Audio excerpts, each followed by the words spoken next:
And our first place written op-ed award is to Aleksandr Gorbachev, who receives the Foreign Press Scholarship Award of $10,000. Aleksandr Gorbachev is a Russian journalist and Fulbright Fellow at the Missouri School of Journalism, a member of the first post-Soviet Russian generation and the leading Russian music journalist. Alexander's focus has gradually shifted from cultural subjects to social issues and the troubling times of Vladimir Putin's second reign. In 2014, Aleksandr left Afisha, became a fellow at Fulbright program, and enrolled at the University of Missouri School of Journalism to get his master's degree.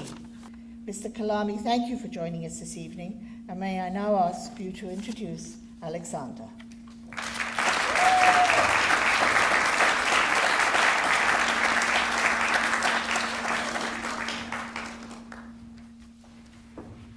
Thank you, Camilla.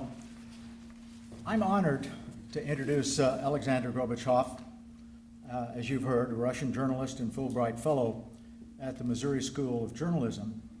He graduated this year after defending a thesis on business models of American digital long-form publications. Among the writing samples that Aleksandr submitted for this scholarship award is one he wrote in the advanced writing class taught by Associate Professor Paige Williams, who also chaired his thesis committee. Williams is also a staff writer for The New Yorker and a 2015 McDowell Fellow. As Camilla said, a member of the first post-Soviet Russian generation, Aleksandr became interested in writing and in understanding the world through narrative at an early age. He had already composed poems dedicated to Russian political leaders by the time he was 10 years old.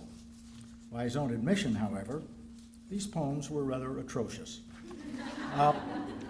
Before graduating from the Russian State University for the Humanities in the mid-2000s with degrees in Russian literature and French, he became an active music blogger. He was eventually hired by the leading Russian arts and culture magazine, Afisha, as a staff music writer. He spent 9 years working for the publication, eventually working his way from being a contributor to being the editor-in-chief and becoming the leading Russian music critic. He launched the biggest Russian music webzine, Volna. He curated club residences, labels, and festivals, and he helped a new generation of Russian independent bands to evolve and establish themselves. Over the years, Aleksandr talked to and wrote about hundreds of musicians and bands, both Russian and foreign, including artists such as Patti Smith, Robert Smith of The Cure, and many others. While at Afisha, Aleksandr's journalistic focus gradually shifted from cultural subjects to social issues. As an editor, he helped to create several issues of the magazine that were particularly resonant in the turbulent and troubling times of Vladimir Putin's second reign, be it issues dedicated to the life of the Russian LGBT community or to the Pussy Riot trial. As a reporter, he interviewed the leaders of Russian opposition, investigated the infamous government-sponsored educational camp Seliger, and went on tour with the protest rapper Noise MC. In 2014, feeling the need to further broaden his professional perspective and sharpen his journalistic skills, Aleksandr decided to leave his position at Afisha. He became a fellow of the Fulbright program and came to the world's first school of journalism, the Missouri School of Journalism, to get his master's degree. In the summer of 2015, he also won the Muskie internship program and spent 3 months as an editorial intern at Newsweek, writing stories for the magazine and its digital version.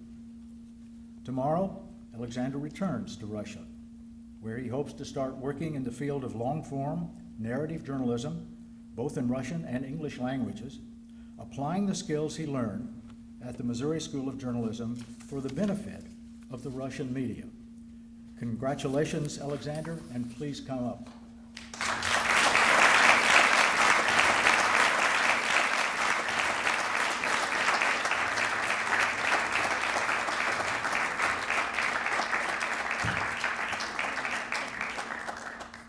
Thank you so much. And I first would like to answer a question that 95% of people I met here already asked me. I'm not related to Mikhail Gorbachev. It's actually not an uncommon Ukrainian last name, but thank you for asking. And thank you very much, I think, Foreign Press Association for this award that was unexpected and really, really overwhelming. And yeah, I'm honored and humbled by it. 2 years ago, I came to the University of Missouri to get a master's degree in journalism as a Fulbright Fellow. Before that, I have never ever written a news story or, quite frankly, anything in English. I have never worked in a newspaper before. I was used to writing about musicians and artists and social phenomena for a bi-weekly magazine in Russian. And during my second week in my school, I came to the newsroom of a student newspaper at 8 a.m. and was immediately asked to write a story about a heavy rainstorm that hit the city of Columbia, Missouri the night before. That was really unexpected and hard. They called it the Missouri method. You know, Putin won just in the middle of journalistic action, and considering that I'm now standing here, I guess the method worked. So first of all, I would like to thank all my teachers and professors at the University of Missouri and all my friends and relatives and family who really helped me to get through these 2 years that were really enlightening and entertaining and tough, but extremely valuable. I'm not sure I would have been able to do that if it was not for them. I will just mention a couple of points regarding my op-ed.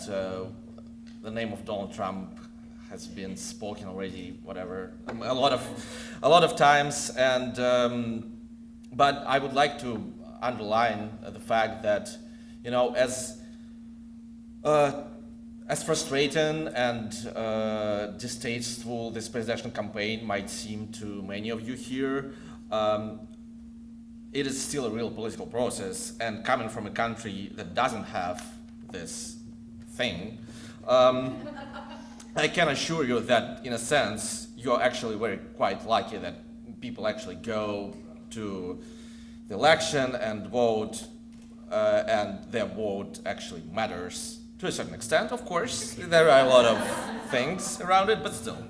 And not many things have ever been as interesting to follow for me as a journalist and as a person as this campaign, even though I must admit it's probably more enjoyable for somebody who, like me, is not a citizen of this country and won't have to deal with the consequences of what happens in November.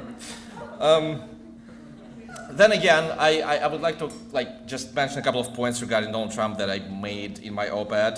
And this is about Donald Trump because no other political figure fascinates and disgusts the media as him. At the same time, I have read a lot of articles and stories that said that, you know, the media has not scrutinized Donald Trump enough. They haven't been tough enough on him. I actually beg to disagree. I think that the scrutiny has been really, really tough of him, and as far as I know, every episode of his career has been scrutinized. But the thing is, it hasn't had any impact on his rating, and I think that might be because the media rarely try to look not at the candidate himself, but at the people who think of him as their representative. You know, millions of Americans voted for Trump by now, but as we read thousands and thousands of words about the Trump phenomenon itself, we really hear the real voices of his supporters. And when we do, most of the times, at least as far as I have noted, the coverage of these people is somewhat condescending, you know, implying that they are very ignorant or racist or arrogant or xenophobe.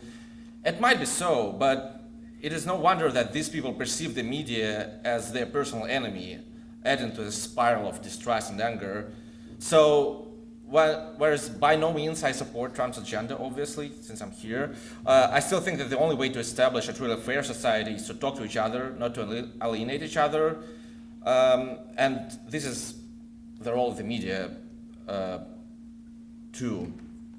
And I might recall one example from the Russian recent history. In 1996, we had kind of, well, it wasn't the same, of course, but it was kind of similar to today's premise. We had this communist candidate, which all the liberal media, and that's all we had actually by then, because all the Soviet media dissolved themselves, and there were only this new type of media. They basically consciously conspired against this new candidate that was, left-wing communist and that promised to bring back the Soviet Union, and nobody wanted that, of course. And they vilified and disparaged this guy, thinking that they were actually helping the nascent Russian democracy to survive. And they succeeded, and the Russian first president, Boris Yeltsin, was re-elected for the second term, but in the long-term perspective they failed, because when the government of Russia saw that, what it can do when it controls the media, the TV stations, the newspapers, the radio stations, it started putting all the media under its own control, and eventually led to the situation that we have now that, as you probably know, is not very great, at least for the media.